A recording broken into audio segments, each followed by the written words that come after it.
And the French President Emmanuel Macron is speaking. Let's take a listen. Fierté, parce que cette cathédrale, il y a plus de 800 ans, 800 years ago, we knew how to defy it through the centuries and to improve it. And so I say to you quite solemnly this evening, this cathedral is one that we will rebuild all together and is without part of the French destiny and the project that we will have for the future years. And I commit myself to this, and tomorrow a national subscription will be launched, and well beyond our borders we will appeal for the greatest talent, and there are many of them who will come and contribute, and we will rebuild it. We will rebuild Notre Dame, because that is what the French people are expecting. That is what our history is worthy of. Because it is our deep destiny. I thank you.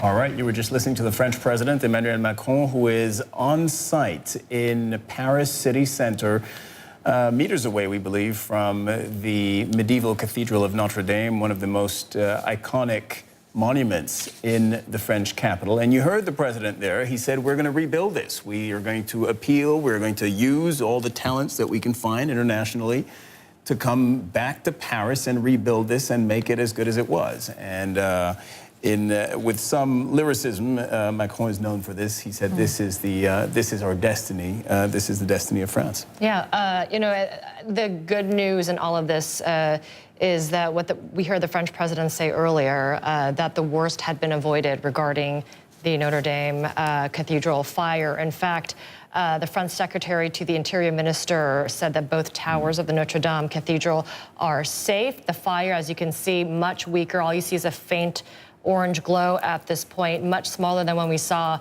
just an hour ago, where the flames seem to be engulfing much of this historic cathedral. The question now, though, is, were the works of art, the relics inside the cathedral, have they been saved? That is the big question. The other big question is, what is the cause of this fire? Was it related to the renovations? Was there something deliberate? Again, we don't know at this time. Let's bring in Jim Bitterman, who's standing by live for us from Paris. And Jim, I mean, you're a resident. Just tell us your thoughts on President Macron's words there, where he's promising the country, we will rebuild, because that is our history. It's our history that is worthy of. I think it's what everybody expected. It's hard to imagine that anyone could take a look at what happened tonight and not say that they were going to try to rebuild the cathedral. It is such a symbol for this country and such a cultural icon.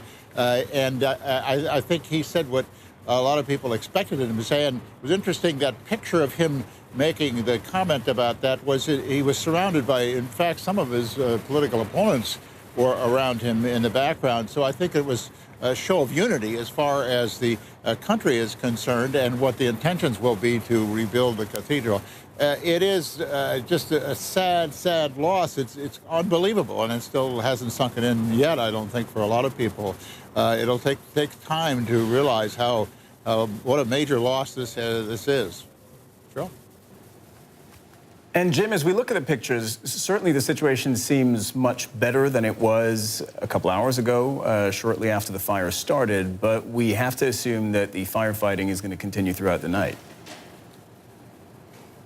I think so. The firemen will be on scene, no doubt about it, for a long time, probably way into the morning, I would think, because they've got to get things cooled down. I think inside, one of the things the firemen said was that temperatures inside were very, very high indeed, because of the airspace, the oxygen that allowed the timbers to burn. There were the equivalent of 42 acres, 21 hectares of forests were used to build the supports for the roof of Notre Dame. Hundreds of oak trees were felled to build the roofs, and those oak trees were 800 years old, and they've gone up in smoke tonight.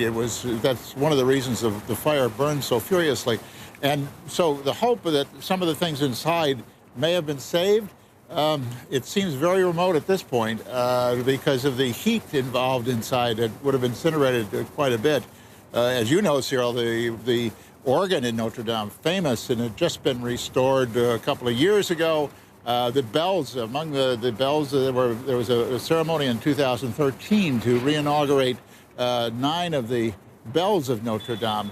What's happened to them? It's hard to know at this point, but it'll take some time before they can assess the damage and really see how bad it is. But it must be, I think, heartening for the French tonight to hear the president say, look, we rebuild, we're going to rebuild, and we mean we're going to remain loyal to our cultural heritage.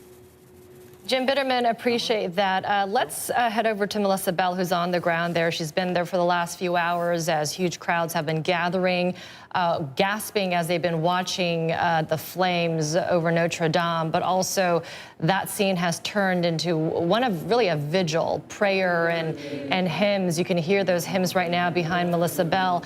And as Jim Bitterman was saying, Melissa, I mean, it absolutely must be heartening and calming and comforting to hear from the president who says we will absolutely rebuild.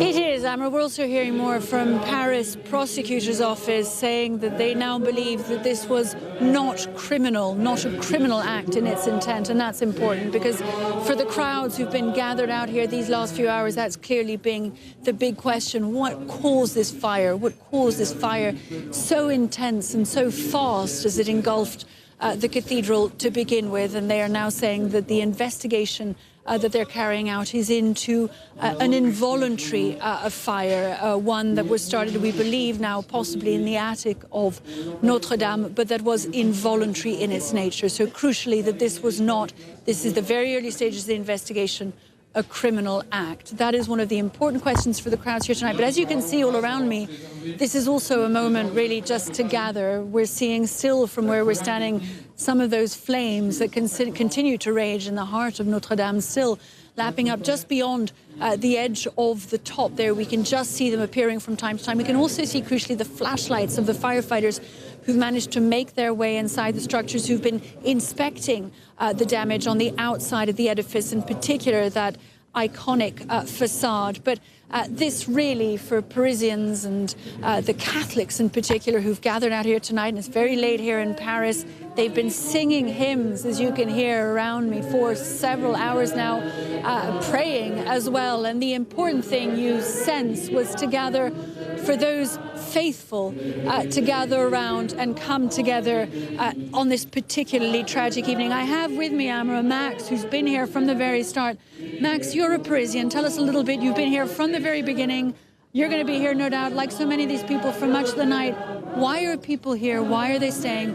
What does it mean? So basically, as you've seen, it's like this cathedral is way more than a symbol. It's around 674 years old. So it's just one of the monument in Paris that you have to know, that you have to see. You take pictures with it. You're used to see it all around. So seeing it, burning to flames, burning down, is just so awful from everyone living here, especially us, me, and you can see it. Everyone is just singing, but it's not a happy saying, of course. It's just something to support everyone and just, to go through the moment.